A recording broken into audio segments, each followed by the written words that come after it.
तो दोस्तों, एक और नया दिन और मैं बलजीत परमार हाजिर हूँ एक नई कहानी, एक नया किस्सा लेकर।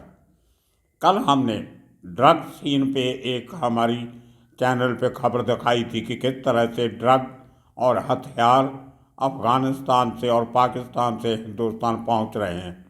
बहुत बड़े जो इम्पोर्टर एक्सपोर्टर्स हैं उनका जिक्र किया गया। कंटेनर्स में कैसे पाकिस्तान के पोर्ट से ट्रांसफ़र होके वो कंटेनर के कंटेनर भर भर के हिंदुस्तान में तकरीबन एक साल से आ रहे हैं, जिनमें ड्रग कंसाइनमेंट के साथ साथ हथियार भी आते हैं। और हमने आरपीजी की बात की थी जो अफ़गानिस्तान से आए, जो रशिया ने सप्लाई किए थे। खैर, वो एपिसोड देखने के बाद मुझे मेरे जो डीआरआई और कस्टम के सोर्सेज है दिल्ली एयरपोर्ट और मुंबई एयरपोर्ट पे, उनके कुछ दोस्तों के फ़ोन आए और उन्होंने नए नए तरीके बताए जिनका इस्तेमाल आज के दिन में भी ड्रग स्मगलर कर रहे हैं हाई क्वालिटी ड्रग्स हिंदुस्तान में लाने के लिए। मुंबई एयरपोर्ट की बात करें तो पिछले 6 दिन में 100 करोड़ से भी ज़्यादा के ड्रग के सीजर उन लोगों से हो चुके हैं जो विदेश से फ्लाइट पकड़ के मुंबई एयरपोर्ट आए थे। और बड़े अजीबो गरीब तरीके अपनाते हैं वो लोग ड्रग सप्लाई करने के। एक जो पिछले 3 दिन पहले जो 1 किलो 800 ग्राम हाई क्वालिटी हीरोइन का सीजर हुआ, जिसकी बाज़ारी कीमत जो है वो 20 करोड़ 18 से 20 करोड़ लगाई जा रही है। उसको लाने का तरीका बहुत अनोखा था। देखिए, सबको पता है कि एयरपोर्ट पे जाएंगे तो कस्टम चेक होगा, लेकिन तरीका ऐसा अपनाते हैं कि किसी को शक नहीं हो और उनकी ड्रग जो है वो बिना किसी रोक टोक के बाहर निकल जाए।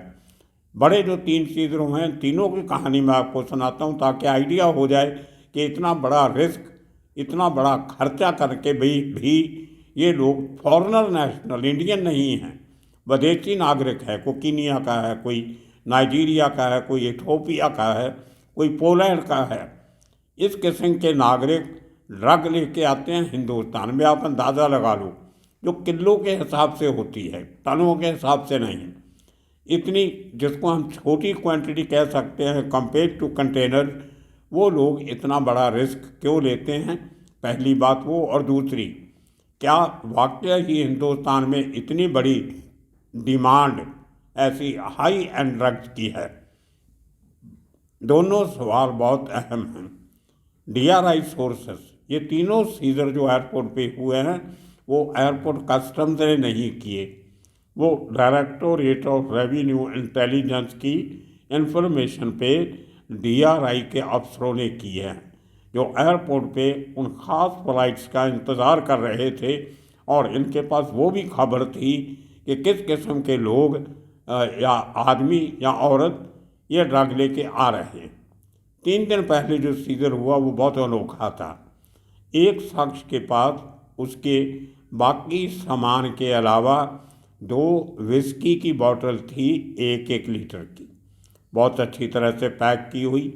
लगता ही नहीं था कि इनको खोल के कुछ मिलावट की गई है। उनके ढक्कन बंद थे, सब कुछ देखने में ठीक ठाक लग रहा था। विस्की भी नज़र आ रही है कांच की बोतल में, लेकिन इन्फॉर्मेशन पक्की थी। जब उनको क्वेश्चनिंग किया गया कि हमारे पास खबर है कि आपके पास ड्रग है, आप लेके आ रहे हो, वो ड्रग कहाँ छुपा रखी है?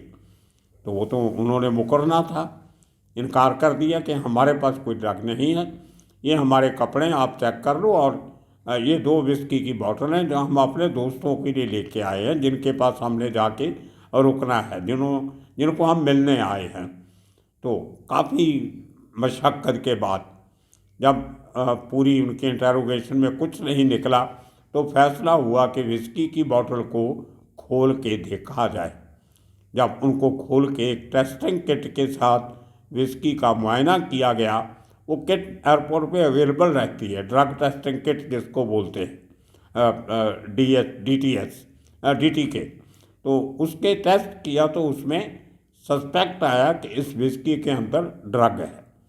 आप देखिए, थोड़ी सी विस्की की मात्रा में ड्रग को मिलाया गया और वो ड्रग विस्की के अंदर घुल मिल गई, नज़र नहीं आ रही थी। तो जब उसका पूरा एनालिसिस किया गया तो पता चला कि वो 2 किलो जो देखने में विस्की लग रही थी, उसके अंदर 1 किलो 700 ग्राम के करीब ड्रग थी जो विस्की में मिक्स की हुई थी। और आप सोचेंगे विस्की में ड्रग मिलाई तो उसको निकालेंगे कैसे? तो मेरे सोर्सेज ने, DRI के अफसरों ने बताया कि थोड़ी सी हीट के अंदर जब उस सो कॉल्ड जो विस्की थी, विस्की की बॉटल में जो कलर्ड पानी डाला गया था और उसमें विस्की की खुशबू भी थी, उसको अगर थोड़ा सा गर्म किया जाए तो विस्की तो स्पिरिट होती है बेसिकली, वो अवेपोरेट हो जाती है, उड़ जाती है। और उसको थोड़ा सा और गर्म करने के बाद क्रिस्टल क्लियर वाइट हीरोइन सामने नज़र आ जाती है, जब उसको आप लैब में केमिकल ट्रीटमेंट दे के उसको प्योरीफाई करते हैं। तो खैर वो दोनों आदमी पकड़े गए। इतना बड़ा रिस्क उन्होंने लिया। एक जो ये ड्रग थी इतनी हाई क्वालिटी की थी कि उसकी बाज़ार में कीमत 20 करोड़ के करीब बताई गई और वह दोनों शख्स को अरेस्ट किया गया। और उनके पासपोर्ट से जब पता चला कि पहले भी इसी तरह वो कुछ चक्कर हिंदुस्तान के लगा चुके हैं, दोनों लेगोस से एरोथोपिया की फ़्लाइट पकड़ के हिंदुस्तान आए थे इथोपिया से।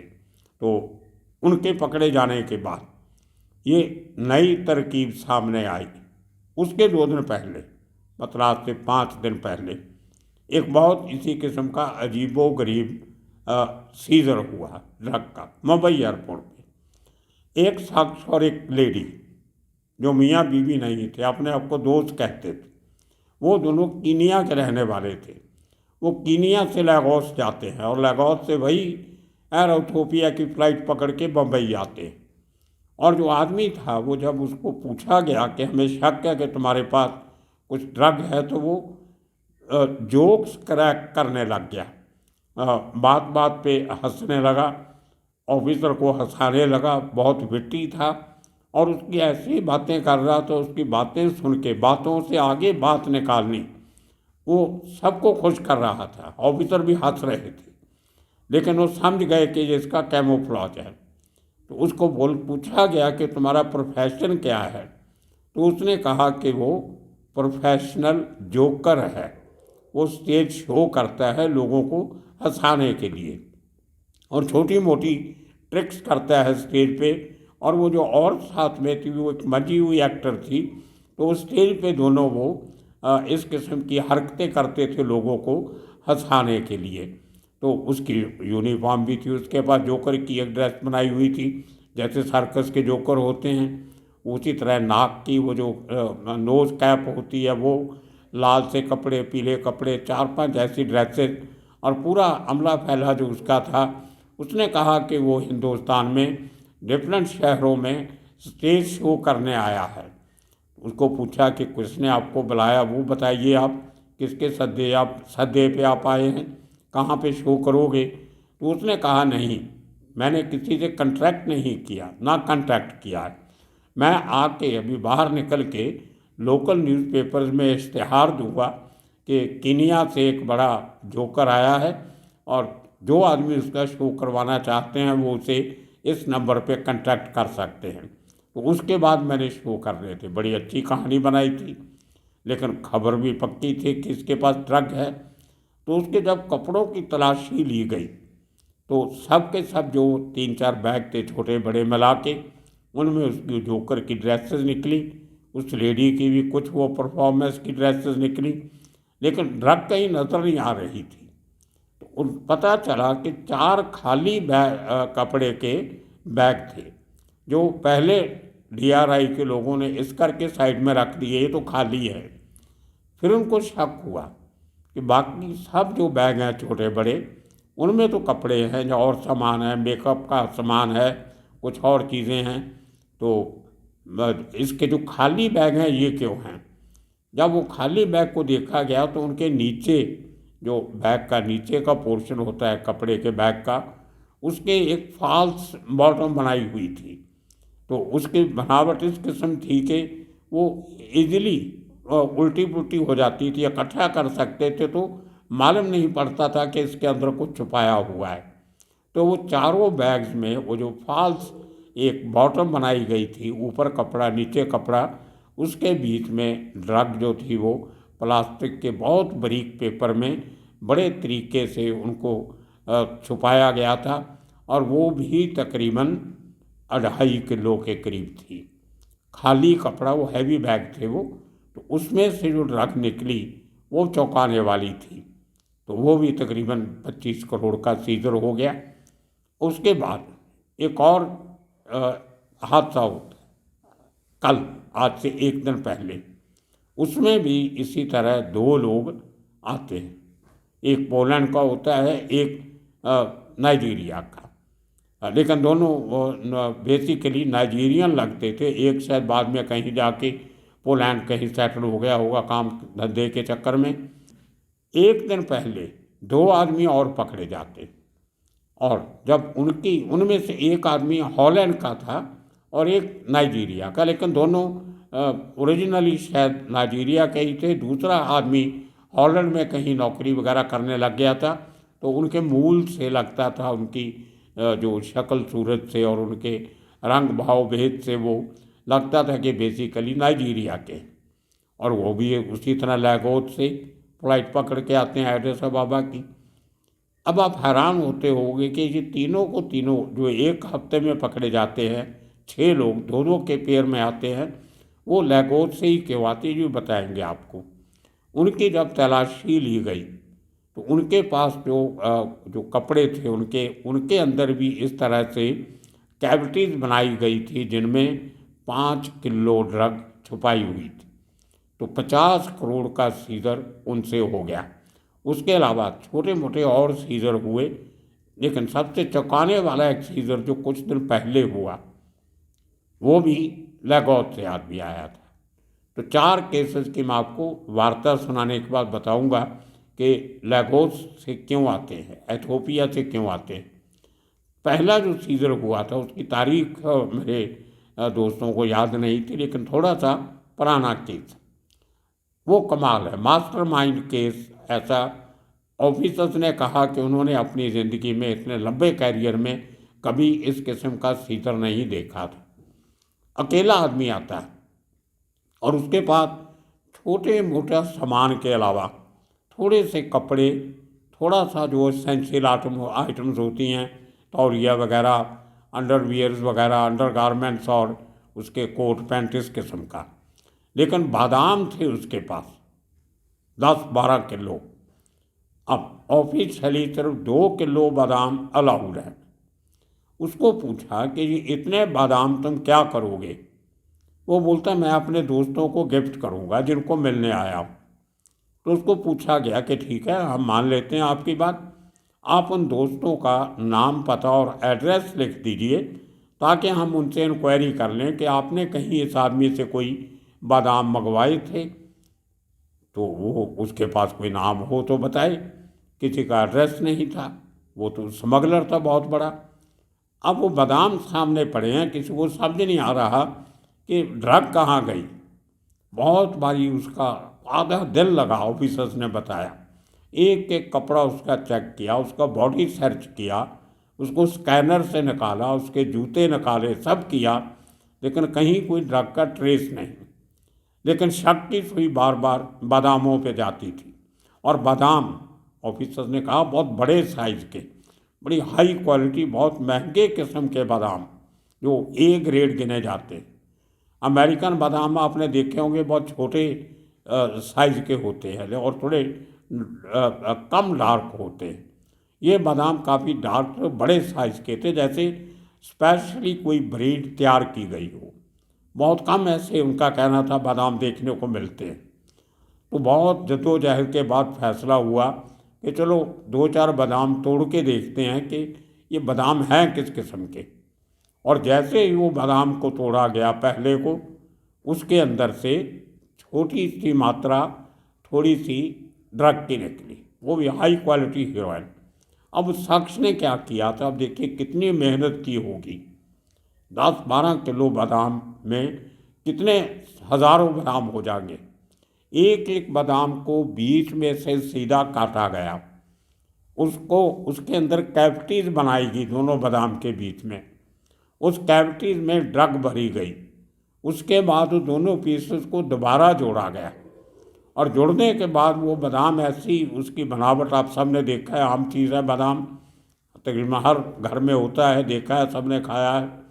अगर आप बादाम की शेप देखो तो वो इस किस्म की होती है कि कहीं आपको लगता नहीं कि इसमें कहीं तोड़ के जोड़ा गया है। उसकी बनावट, उसकी जो किनारियाँ होती हैं वो इस तरह से जुड़ी लगती है कि बादाम अंदर से वैसे भी अगर आप उसको गीला करके रखें 4-5-6 घंटे, उसकी छिलक आप उतारोगे तो अंदर उसके दो बीच में पार्टीशन होती है, दो पीस हो जाते हैं। उसके अंदर छोटी सी एक कैविटी भी होती है, लेकिन छिलके के साथ उसको इतनी बारीकी से काटा गया और कितनी उन्होंने स्टडी की होगी कि अंदर वाले बादाम की कैविटीज वो कट नहीं हो, उस तरीके से बादाम को काट के अंदर ड्रग भर के उसको फिर जोड़ा गया और लाया गया।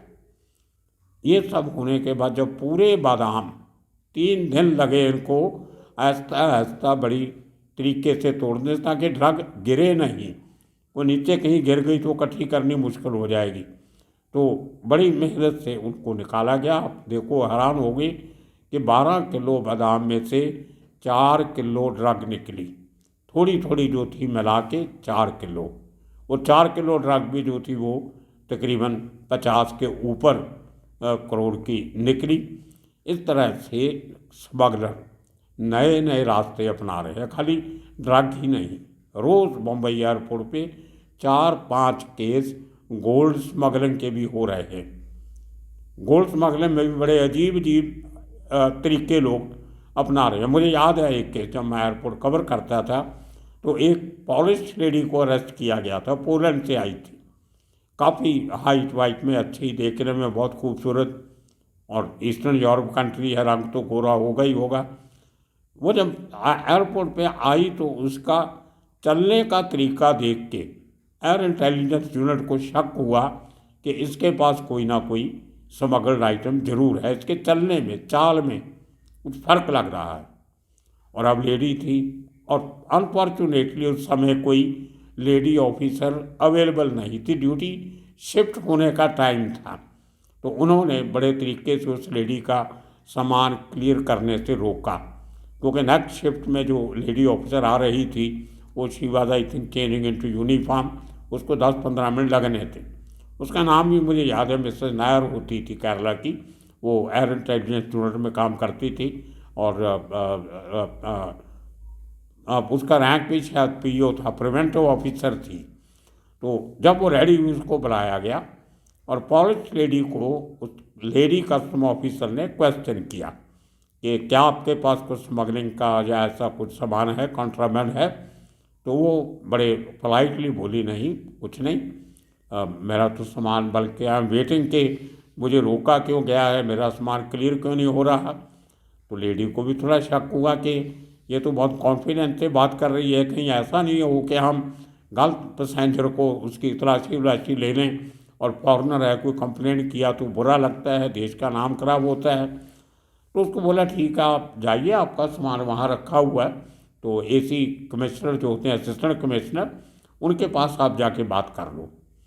जब वो चली तो फिर लेडी ऑफिसर को शक हुआ कि वाकई ही इसकी चाल में फ़र्क है। उसको फिर एक रूम में लेके जाया गया।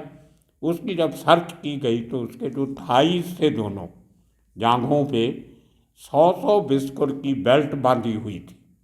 अब सोने का, हालांकि 100 बिस्कुट जो है वो आपको मालूम है 1 किलो एक तरफ, 1 किलो एक तरफ, 10-10 ग्राम का बिस्कुट होता था वो। तो कुछ ऐसा, कोई 1 किलो की जैकेट होती थी वो, 2 किलो सोना, काफ़ी महंगा।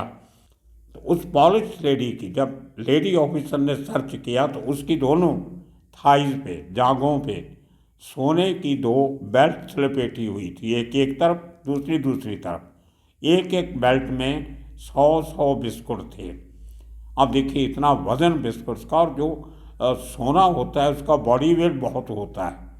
आप नॉर्मली 25-30 किलो का सूटकेस उठा के आराम से चल सकते हो, लेकिन 5 किलो सोना अगर आप हाथ में उठा के चलो तो आपकी चाल में वैसे भी फर्क आ जाता है। ये तो बांधा हुआ था दोनों थाइस के ऊपर, और डेफिनेटली इतना बाहर उठा के चलना बहुत मुश्किल होता है।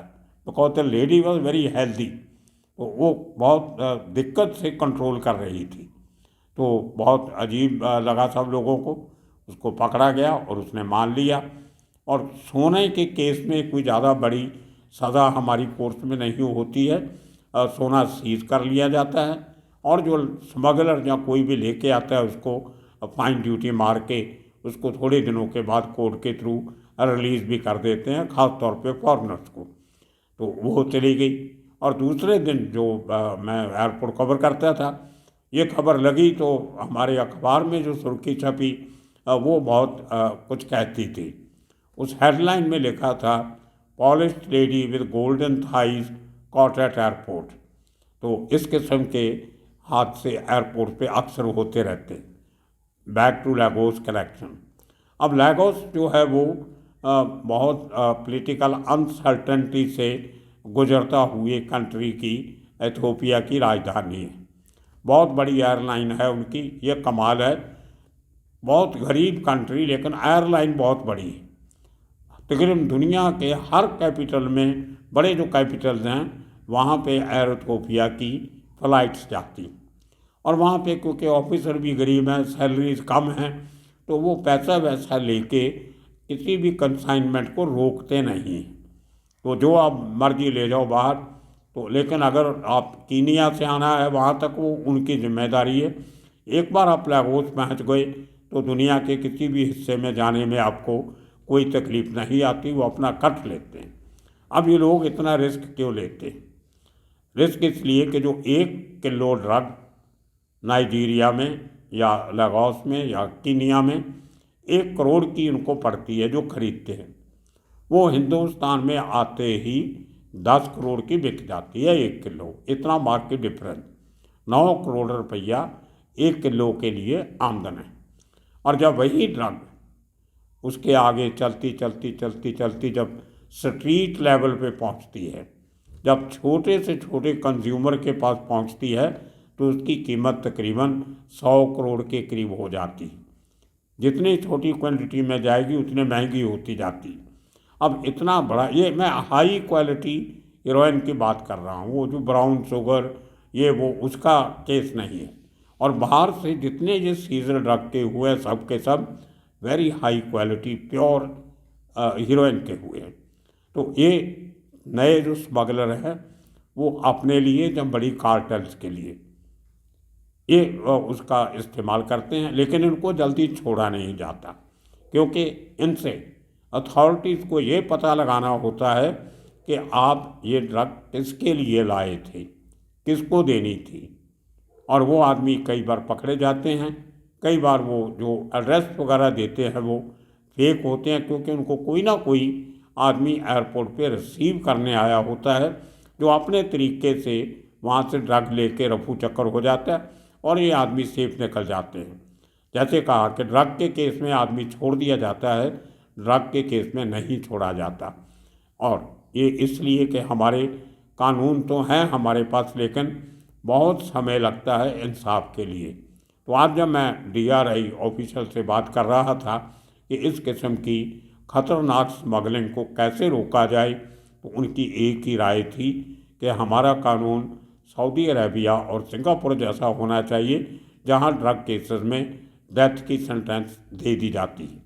जब तक कानून सख्त नहीं होगा, ड्रग स्मगलिंग नहीं रुकेगी। और दूसरा, जो लोकल लेवल पे ड्रग डीलर्स और पुलिस की मिलीभगत है, उस नेक्सस को तोड़ना बहुत ज़रूरी है। कानून बना के आप इसको NDPS बना के आप समझोगे ख़त्म कर लोगे, नहीं होगा। उसकी जो पालना है, जो उसकी एक्सिक्यूशन है लॉ की, वो बहुत सख्ती से की जानी चाहिए। और जो ब्लैक शीप है उसको एक्सपोज करना चाहिए। तो आने वाले दिनों में इसी किस्म के और किस्से कहानियाँ लेके फिर हाजिर होंगे। तब तक आप सबका बहुत शुक्रिया, धन्यवाद।